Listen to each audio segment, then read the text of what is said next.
Friends, chess players, welcome back to the channel. Today I'm going to suggest 3 positional openings. This time we're raising the level, so we're not talking about openings for amateurs or beginners. We're talking about openings that can interest everyone. These are 3 absolutely sound openings, perfectly suitable even at high or the highest levels. And let's say what these 3 openings have in common is that they help you build a repertoire that's more based on strategy, so on positional concepts, rather than on aggressive and tactical ideas.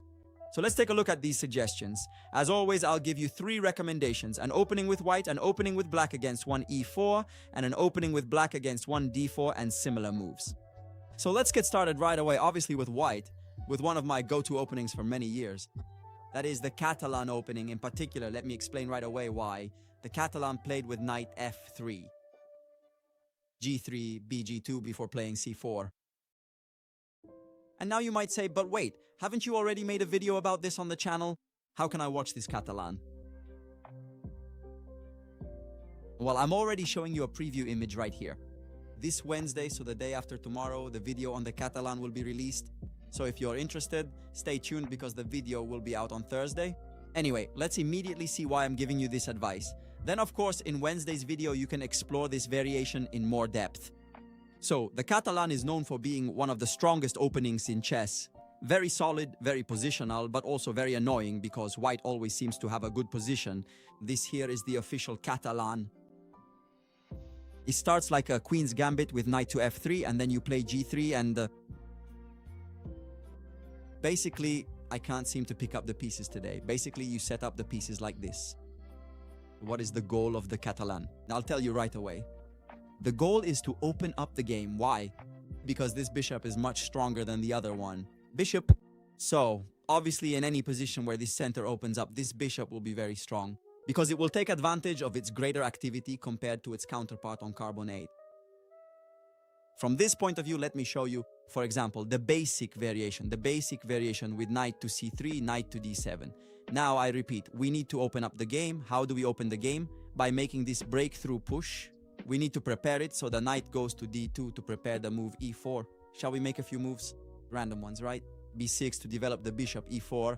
And when I manage to do this, what happens is the difference in power between these 2 bishops, right? Even if black exchanges some pieces, there aren't any particular problems. Okay, here we capture the pawn, so let's have him defend the pawn first, maybe. Okay, exchanging pieces isn't particularly a problem either. Let's do it right away, because in this position, we have a serious advantage thanks to our space and the activity of our pieces. Then we can also be more precise. That's not the point, but the idea is that the moment I open up the position, I'll have this advantage. And I have to say, this variation is very, very, very tricky. And what's more, you'll see it in Wednesday's video. I'm going to suggest it to you in this order with the moves knight to f3, g3, bishop to g2 only after having castled and played the move c4. Specifically, let's put back the position we saw earlier. In particular, thanks to this move order, we prevent the Catalan, the main lines of the Catalan, which are d takes c4, and bishop to b4 check, which are also the most dangerous. Anyway, in Wednesday's video, you'll better understand why I'm suggesting this move order. In my opinion, following this advice, it's a very solid opening that especially requires you to know less theory than the Queen's Gambit. This is because obviously in the advice I try to give you, I always try to strike that balance between an effective variation and of course speed of study, because otherwise we could mention any opening, like, I don't know, the Ruy Lopez, the Sicilian Sveshnikov, which are very strong openings, but they have a huge amount of theory to study. Instead, let's say with the Catalan, partly because in the end the plans always look similar, it has, let's say, a smaller amount of theory you need to learn. And so I recommend it to you, for example, compared to the Queen's Gambit, because with the Queen's Gambit, there are maybe many alternatives. There are positions like the Kasparov variation, and rightly black can easily play in different styles. Nimzo Indian style or King's Indian style, so there are tons of variations. Instead, if we stick, let's say, with the ideas of the Catalan, more or less, let's say, we always reach that type of position, that type of variation with the bishop fianchettoed. The plans are the same, and so it's a very strong, very effective variation, where we also manage, especially I repeat, with the move order of knight f3, g3, bishop g2, we managed to cut out a lot of theory. So if you're interested, on Wednesday, the day after tomorrow, the video will be released and we'll look at black side, so we'll flip the board and start from e4. Well, what can I say? When we talk about positional play, I've already brought you a couple of videos on this topic. I'll put them here on the screen or maybe below because they're below me. I don't know, you decide. A couple of videos, of course, on the Philidor defense with the move order, as I suggested, with d6. I believe that this variation at the moment is the best in terms of achieving a good position, ease of execution, and speed of study. Because then, of course, we could mention, let's say, the quintessential positional variations. The first is definitely the Caro-Kann, and the second could be the French, even though not all positions, but obviously these are two very, very large variations that require extensive study.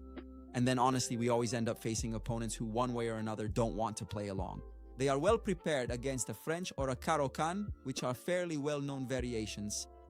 With the Philidor, in my opinion, we can achieve excellent positions. With this variation, with this move order, we manage to reach excellent positions. Not only from a practical point of view, but also according to the computer. These are excellent positions with plans that really require very little theory to be managed effectively.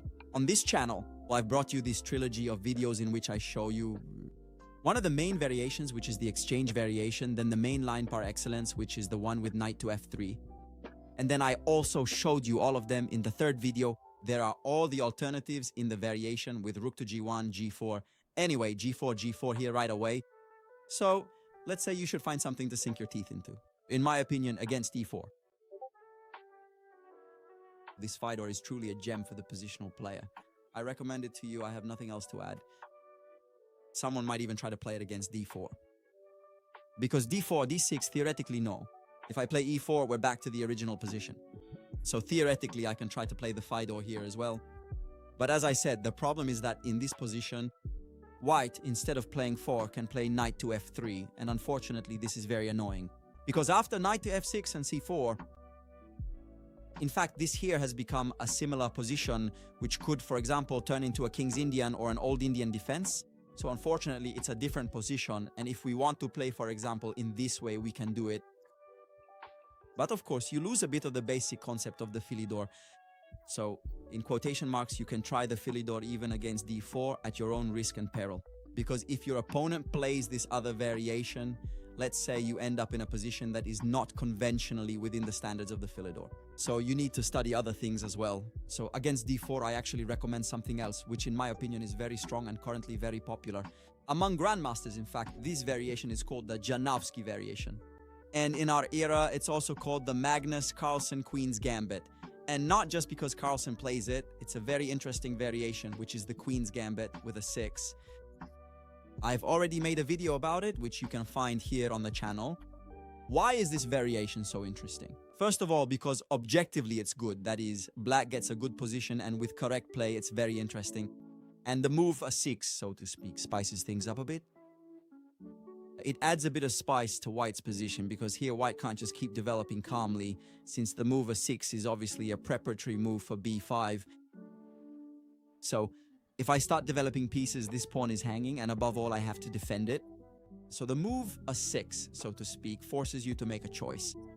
Either you make a move like 3, and so to speak, yes, you've defended the pawn, well done. But you've blocked the other bishop, or let's say it kind of forces you, so to speak, into this structure. Casbold, and in this position, I showed you this variation, which I'll show you again very quickly, with bishop e6, knight d7, and then black's idea is h6, g5, knight h5. With black's position becoming very energetic, you get the bishop pair.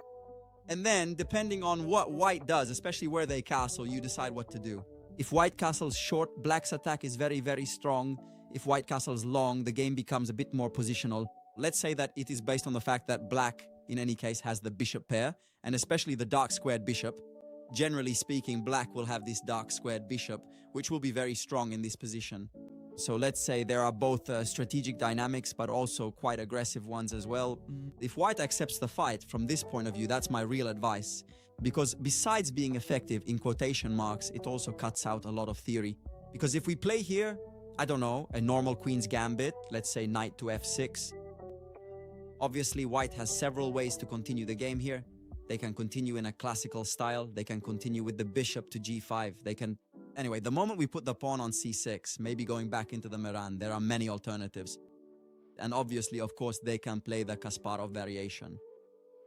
And so, as always, the more alternatives there are, the more variations there are. Honestly, you have to study them. So let's say this variation allows us both to have something dynamic and above all with less material to study. So that's good, fewer things to study, which is usually the kind of trade-off that all of us try to make in the chess world. So my 3 suggestions today for the strategic positional player are these. The Catalan with knight to f3 and g3, bishop to f2 before c4 as white and as black. Philidor plus the Queen's Gambit as played by Magnus Carlsen. You can find all of them on the channel so you can get a clear idea of everything I've suggested to you today.